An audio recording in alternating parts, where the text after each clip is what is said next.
ناظرین، یہ وہی حکمران ہیں جو آج بھی کلمہ اور صورتیں پڑھ کر ملک و قوم کے فلاح کی باتیں کرتے ہیں۔ ناظرین، آج کی کہانی بڑی توجہ سے سنیے گا۔ یہ سٹوری انسان کے 14 طبق روشن کر دیتی ہے، اور اس کہانی میں جابر حکمرانوں کے ہاتھوں سندھ میں مرنے والے 10 افراد کی چیخیں ہیں۔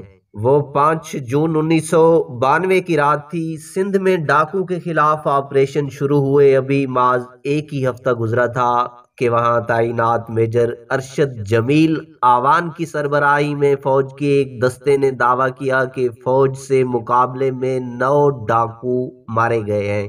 فوج نے یہ دعویٰ بھی کیا کہ ہلاک ہونے والے جرائم پیشہ افراد انڈین خفیہ ادارے راز سے بھی روابط رکھتے تھے، اور ان سے بھاری مقدار میں جدید اسلحہ برآمد کیا گیا۔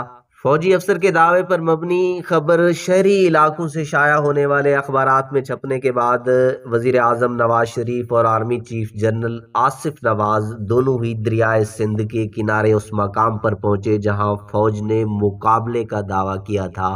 وہاں ڈاکوؤں سے برآمد ہونے والا اسلحہ بھی دکھایا گیا، جس کی تصاویر بھی پریس کو جاری کی گئیں، اور وزیر اعظم نے کارروائی میں شریک افسر اور ان کے دستے کے لیے انعامی رقم کا اعلان بھی کیا۔ ناظرین، 3-4 روز تو شہری علاقوں کے بڑے اخبارات میں بھی اس مقابلے کی خوب پذیرائی ہوئی، مگر پھر مقامی صحافیوں نے بالآخر اس کے اصل حقائق کا پردہ فاش کر دیا۔ تب چانڈیو قبیلے سے تعلق رکھنے والی مائی جندو کے خاندان پر ٹوٹنے والی قیامت کا پتہ چلا۔ اس زمانے کی انگریزی اور اردو اخبارات اور اب انٹرنیٹ پر دستیاب معلومات کے مطابق میجر ارشد جمیل آوان کے کچھ تعلق دار دراصل مائی جندو کے خاندان کی ملکیتی زمین پر قبضہ کرنا چاہتے تھے، اور انہوں نے اس سلسلے میں میجر ارشد جمیل سے مدد مانگی۔ تحقیقات کے مطابق 5 جون 1992 کی رات میجر ارشد اپنے 15 رکنی دستے کے ہمراہ مائی جندو کے گھر میں جا گھسے اور وہاں موجود 9 افراد کو بندوق کی نوک پر اغوا کر لیا۔ ان افراد میں مائی جندو کے 2 بیٹے بہادر اور منٹھار، جبکہ ایک داماد حاجی اکرم بھی شامل تھے۔ پھر میجر ارشد اور ان کا دستہ تمام مغویوں کو لے کر دریائے سندھ کے کنارے پہنچا، جہاں ان تمام افراد کو قطار میں کھڑا کر کے گولیاں مار دی گئیں اور مرنے والے 9 افراد کو ڈاکو قرار دے دیا گیا۔ مقامی اخبارات میں لاشوں کی تصاویر بغیر تفصیل کے شائع ہوئی، مگر ان 9 آدمیوں کی حراست کی خبر کسی نہ کسی طرح صحافیوں تک پہنچ گئی تھی، اس لیے کئی صحافی ٹنڈو بہاول پہنچے۔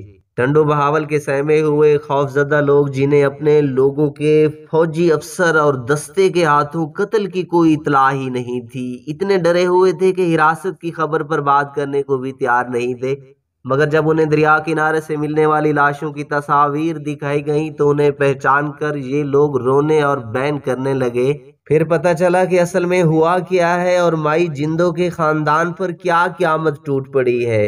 یعنی فوجی دستے نے مائی جندو کے خاندان کے اراکین کو ڈاکو قرار دے کر جیلی مقابلے میں قتل کر دیا تھا۔ یہ حقائق پہلے مقامی، پھر اردو اور انگریزی کے قومی اور بالآخر عالمی ذرائع ابلاغ میں شائع ہوئے تو ثانیہ ٹنڈو بہاول ایسی قومی شرمندگی کا باعث بنا جس کا اعتراف اس وقت کے وزیر اعظم نواز شریف اور chief of army staff general Asif Nawaz کو اعلانیہ طور پر کرنا پڑا۔ اسی شرمندگی میں فوج کی صوبائی قیادت تک اعلیٰ افسران کے خلاف کارروائی عمل میں لائی گئی۔ بریگیڈیئر ریٹائرڈ سہولت رضا کے مطابق جی او سی حیدرآباد میجر جنرل سلیم الحق اور ان کے نئے بریگیڈیئر کو عہدوں سے ہٹا دیا گیا۔ اخبارات کے مطابق میجر ارشد جمیل آوان کو فوج سے برطرف کر کے اور ان کے دستے کے اراکین سمیت گرفتار کر لیا گیا اور ان کا فیلڈ جنرل کورٹ مارشل شروع ہوا۔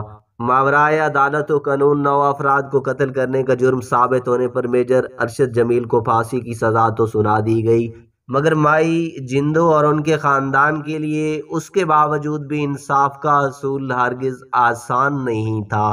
اب اسے عدل کی فراہمی کی سست رفتار کہہ لیں یا نظام انصاف کی طویل محکمہ جاتی خامیاں، مگر مائی جندو کے خاندان کو اپنے بے گناہ بیٹوں اور داماد سمیت 9 افراد کے قاتلوں کو سزا دلوانے اور صرف ایک کو تختہ دار تک پہنچانے کے لیے 2 اور جانوں کا نذرانہ بھی دینا پڑا۔ ستمبر 1996 میں مائی جندو کی 2 صاحبزادیاں حاکم زادی اور زیب النساء نے اعلان کیا